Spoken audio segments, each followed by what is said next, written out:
पहलवान बेटियां, उनको टांगों से पकड़ के, बालों से पकड़ के सड़कों पर घसीटा जाता है। प्रधानमंत्री को शर्म नहीं आती। हमारे किसान भाई 1.25 साल दिल्ली के बॉर्डर पर बैठे रहते हैं, हमारे प्रधानमंत्री को शर्म नहीं आती। मणिपुर में हमारी बहू बेटियों को नंगा करके परेड कराई जाती है, उनके साथ आप दसवीं दर्जनों सैकड़ों लोग बलात्कार करते हैं। पूरी दुनिया लानत भेजती है, कोई मुल्क ऐसा नहीं बचा जिसने लानत न भेजी हो, मगर हमारे प्रधानमंत्री को शर्म आती है। दोस्तों, अब मैं आता हूं असली मुद्दे पर। इस देश का एक ही मुद्दा है जो असली है, वो है ईवीएम। अब मैं ईवीएम को जरूर मैं शुरू करता हूं। आपने अखबारों में एक खबर पढ़ी होगी, साउथ दिल्ली में एक बंदा सिक्योरिटी एजेंसी चलाता था, उसको एक फोन आता है और वो हेलो बोलता है, उसके खाते से 50 लाख रुपया हो जाता है। दोस्तों, ये फ्रॉड कैसे हुआ?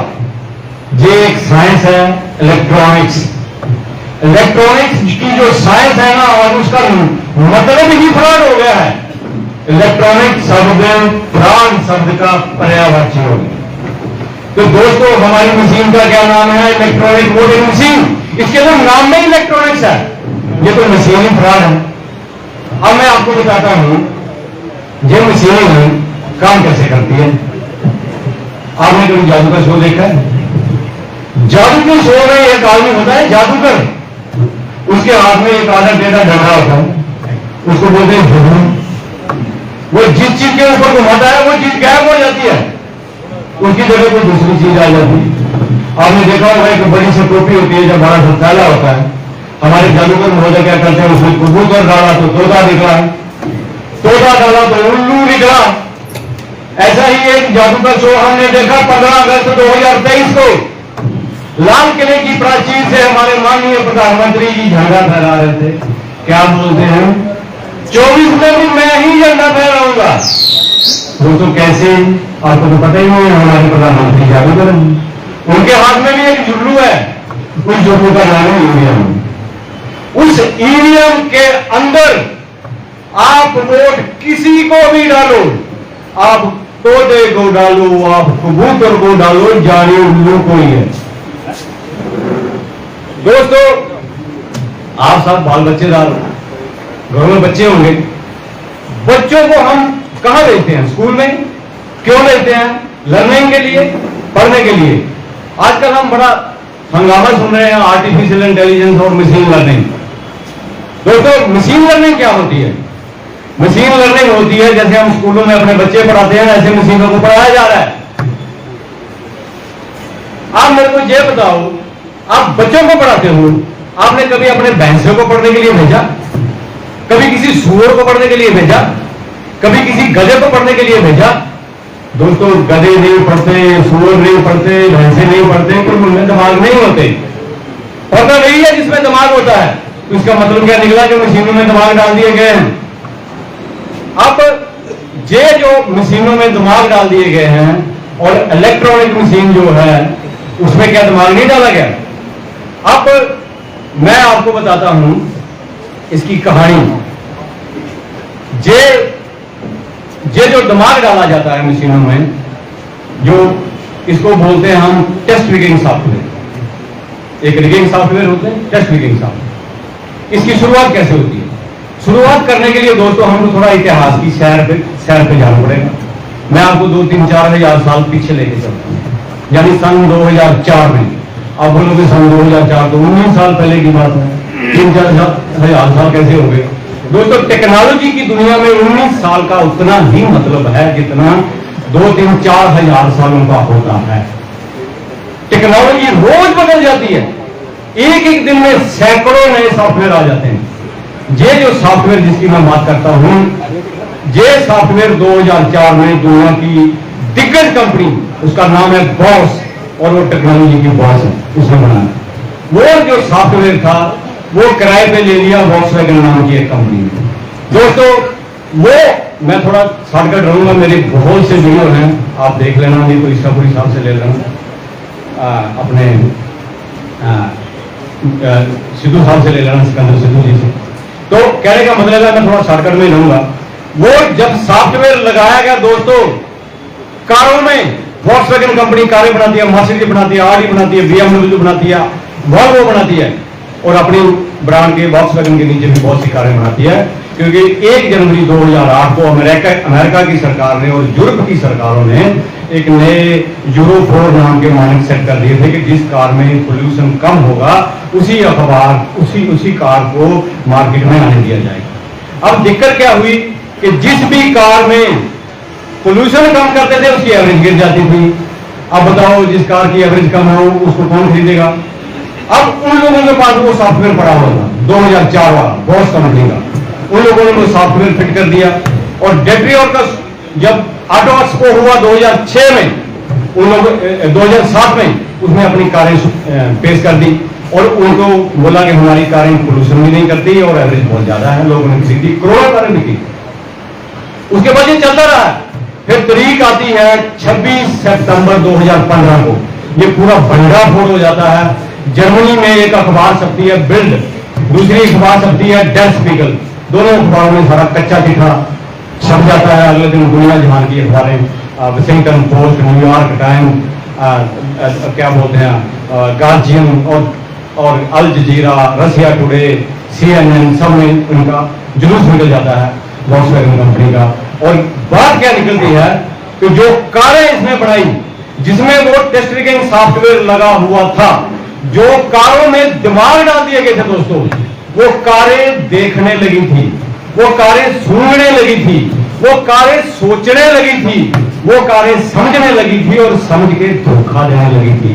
कारों में पोल्यूशन वैसा ही था, मगर जब कार खड़ी सड़क पे होती थी उसको पता चल जाता था, वो आदमी और आदमी में फर्क करने लगी थी, उसको पता चल जाता था कि वो दूर खड़ा है इंस्पेक्टर जो मेरा पोल्यूशन चेक करेगा, कार ईमानदार हो जाती। और जैसे ही वो चेक होती थी, निकलती थी सड़क पे, फिर कार बेईमान हो जाती थी। जैसे ही वो पोल्यूशन चेक सेंटर पे जाती थी, उसको पता चल जाता था मेरा टेस्ट होगा, कार ईमानदार हो जाती थी, पोल्यूशन ही नहीं करती थी। यानी कारों में दिमाग डाल दिए गए थे दोस्तों। कार होती क्या है? छकड़ा गाड़ी ही तो होती है, उसमें एक थर्मोडायनामिक इंजन लगा होता है जो 250-300 साल पुरानी टेक्नोलॉजी है। अब मुझे ये बताओ कि 250-300 साल पुरानी टेक्नोलॉजी इतनी चलाक हो सकती है कि वो सोचने लगती है, धोखा देने लगती है। तो इलेक्ट्रॉनिक वोटिंग मशीन के तो नाम में इलेक्ट्रॉनिक है, वो कितनी चलाक हो जाएगी दोस्तों। ये टेस्ट रिगिंग सॉफ्टवेयर वो होते हैं कि जैसे ही कोई ईवीएम में टेस्ट सॉफ्टवेयर लगा है, जब कोई इंस्पेक्टर आएगा मशीन को पता चल जाएगा मेरी टेस्टिंग होने वाली है, मशीन काम होगी। अब बोलो, आपने एक कहानी सुनी होगी, तीसरे दिन अखबार में आ जाती है, election commission of India bar bar challenge करता है हमारी मशीनें ईमानदार हैं, आओ टेस्ट कर लो। दोस्तों, जब इसमें टेस्ट रिगिंग सॉफ्टवेयर ही बन गए और लग गए तो क्या टेस्ट कर लोगे आप? आपको तो देखते ही वो मशीनें ईमानदार हो जाना है, जब वोट पड़ेगी तो धांधली करनी है। दोस्तों, ये होते हैं टेस्ट रिगिंग सॉफ्टवेयर। वो वॉक्सवैगन कंपनी को $34 बिलियन का नुकसान होता है, 3 लाख करोड़ से ज्यादा का। अब मैं बात आता हूं, थोड़ा आगे हम बात बढ़ाते हैं दोस्तों। ज्ञान क्या है? ज्ञान, अब हम जिसके भी साथ ज्ञान की बात करते हैं ना, गूगल की तरफ आ गए दोस्तों। गूगल के पास भी ज्ञान नहीं है, क्योंकि ज्ञान को छुपा लिया जाता है। आपने भगवत गीता में एक जगह पढ़ा होगा, पार्थ मैं तुझे ऐसी बात बताने वाला हूं जो संसार में किसी को पता नहीं है। दोस्तों, ज्ञान जो होता है ना, संसार से छुपाया जाता है। और बाबा साहब ने क्या कहा था? बाबा साहब ने कहा था कि ज्ञान शेरनी का दूध है, ज्ञान शेरनी का दूध है, जो पिएगा दहाड़ेगा। दोस्तों, आज एक सूरमा, एक बब्बर शेर कन्याकुमारी से लेकर कश्मीर तक वो ईवीएम मशीनों के खिलाफ यात्रा लेकर निकला हुआ है, बामन मेसराम। उस बब्बर शेर अकेले नहीं शेरनी का दूध पिया है क्या हमारा फर्ज नहीं बनता थोड़ा सा ज्ञान का? हम भी ज्ञान का दूध पी लें, हम भी दहाड़े।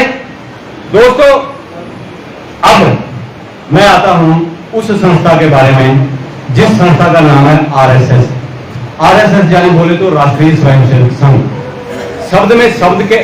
शब्द क्या है? उसके नाम में शब्द क्या है? राष्ट्रीय। राष्ट्रीय का मतलब होता है जो पूरे देश का हो। दोस्तों, ये ईवीएम की मशीनें हमारे देश की सबसे बड़ी दुश्मन है। ये ईवीएम मशीनें हमारी राष्ट्रीय सुरक्षा के लिए सबसे बड़ा खतरा है।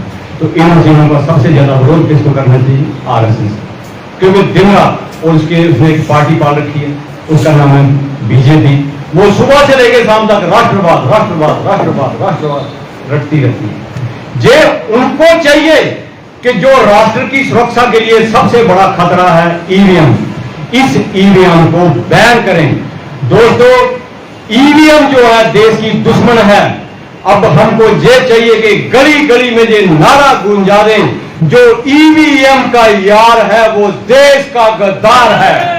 जो ईवीएम का यार है वो देश का गद्दार है। जो ईवीएम का यार है वो देश का गद्दार है। दोस्तों, जो गद्दार होता है उसके साथ क्या करते हैं? उसको लटकाते हैं खंबे पे। लटकाते हैं नहीं लटकाते? फायरिंग स्क्वाड के सामने खड़ा करके गोली से उड़ाते हैं नहीं उड़ाते? नहीं तो देश से बाहर निकालते हैं। जो ईवीएम मशीन वाला है, जो उसके चाहने वाला, उसको क्या करना चाहिए? उसको गोली मारनी चाहिए, चाहे वो कितना भी बड़ा प्रधानमंत्री क्यों ना हो, मुख्यमंत्री क्यों ना हो, उसको गोली से उड़ाना चाहिए। जो ईवीएम का सपोर्टर है, ईवीएम के चाहने वालों को इस देश से बाहर निकालो। हमको नारा लगाना चाहिए, ईवीएम के चाहने वालों भारत छोड़ो, भारत छोड़ो। ईवीएम के चाहने वालों भारत छोड़ो। दोस्तों, अब मैं अपना लेक्चर खत्म करने वाला हूं, तो आपको जाते जाते एक कहानी सुना के जाता हूं। आपने फिल्म देखी होगी कि gangs of Wasseypur. Gangs of Wasseypur में एक प्रसंग आता है। कोई व्यापारी आता है बड़ी दूर से, वो व्यापारी आता है और वहां क्या देखता है कि कबूतर उड़ रहे हैं। कबूतर तो उड़ते ही हैं। वो कबूतर कैसे उड़ रहे हैं? एक पंख से उड़ रहे हैं। बड़ा हैरान होता है। वो क्या करता है? 15-20 कबूतर खरीद लेता है, अपने देश चला जाता है। वहां जाकर वो टिकट लगा देता है कि आओ मैं आपको कबूतर दिखाऊंगा, एक पंख से उड़ते हैं। जब उन कबूतरों को पिंजरे से बाहर निकाला जाता है, कबूतर उड़ने लगते हैं, 2-2 पंख। उसकी बड़ी बेइज्जती होती है। वो 15-20 कबूतर पकड़ता, फिर वही आ जाता है वासेपुर में। बोलता है, भाई तुमने तो मेरे साथ चीटिंग कर ली। वो बोले, नहीं ऐसा तो हो नहीं सकता, वासेपुर के कबूतर है, एक ही पंख से उड़ते हैं। उन्होंने पिंजरा खोला, कबूतर फिर उड़ने लगे, एक ही पंख से उड़ने लगे। तो वो बोला देख, वो बोला कि नहीं मेरे पैसे वापस कर दो। बोले आप पैसे वापस नहीं करेंगे, कबूतर देखे एक पंख से उड़ रहे हैं। वो 15-20 कबूतर लेके वापस चला जाता है, वहां जाके फिर उड़ाता है, फिर 2-2 पंख से उड़ते हैं। वो दोस्तों क्या करता है कबूतरों के साथ? उनको कसाई के हवाले कर देता है। कसाई ने कबूतरों के साथ क्या किया होगा? जो बामन मेश्राम कहते हैं, मशीनों के साथ करो, इन मशीनों को करो। दोस्तों, आगे मैं आता हूं थोड़ा सा। हमारे मुल्क में एक बहुत बड़ा अदारा है, हम उसकी बड़ी इज्जत करते हैं, माननीय सुप्रीम कोर्ट। सुप्रीम कोर्ट में अभी 8 तारीख को प्रशांत भूषण जी गए थे। प्रशांत भूषण जी गए थे तो जज बैठे थे संजीव खन्ना। संजीव खन्ना ने काफी रेल बनाई उनकी। तो मैं ये चाहता हूं कि आप मेरी इस वीडियो को इतना वायरल कर दो कि सुप्रीम कोर्ट के जज भी देखें और वो सुओ मोटो नोटिस लें और वो इनको इलेक्शन कमीशन को बताएं। दोस्तों, और इलेक्शन कमीशन से एक सवाल का जवाब दे दो। हमको सिर्फ एक सवाल का जवाब दे दो कि क्या टेस्ट रिगिंग सॉफ्टवेयर होते हैं या नहीं होते? यस और नो। दोस्तों, अगर टेस्ट रिगिंग सॉफ्टवेयर होते हैं, जिनकी कहानी मैंने आपको सुनाई, वो कारें सोचने लगी। तो अगर होते हैं तो हम ईवीएम मशीनों पे भरोसा कैसे करें? और अगर इलेक्शन कमीशन ये कहता है नहीं होते, मेरे पास लिस्ट पड़ी हुई है 435 अखबारों की, रिसर्च जर्नल्स की, दुनिया जहान की न्यूज एजेंसियों की, बड़े बड़े टीवी चैनलों की, पूरी दुनिया में 435 अखबारों की लिस्ट पड़ी हो। हम साबित कर देंगे ये होते हैं। दोस्तों, होते हैं। तो इसलिए मैं तो प्रशांत भूषण जी को भी सलाह देना चाहता हूं कि भाई आगे सुप्रीम कोर्ट में खड़े होकर बेइज्जती करवाने से कुछ नहीं होता। अकल है तो ऐसा करना, लुधियाने में आ जाना। उसके वहां एक बंदा रहता है, उसका नाम है BS औलख। लोग उसको बोलते हैं औलख गैलेक्सी, प्यार से। बापूजी में भी बोलेंगे मेरा नाम तो औलख गैलेक्सी ही बोलेंगे। तो औलख गैलेक्सी से मिल जाओ आके, तुम्हारा अलख निरंजन हो जाएगा। तो दोस्तों हमको ईवीएम मशीनों का भी अलख निरंजन ही करना है। तो दोस्तों हम फिर नारे लगाएंगे वो एक बार जाते जाते, जो ईवीएम का यार है वो देश का गद्दार है, जो ईवीएम का यार है वो देश का गद्दार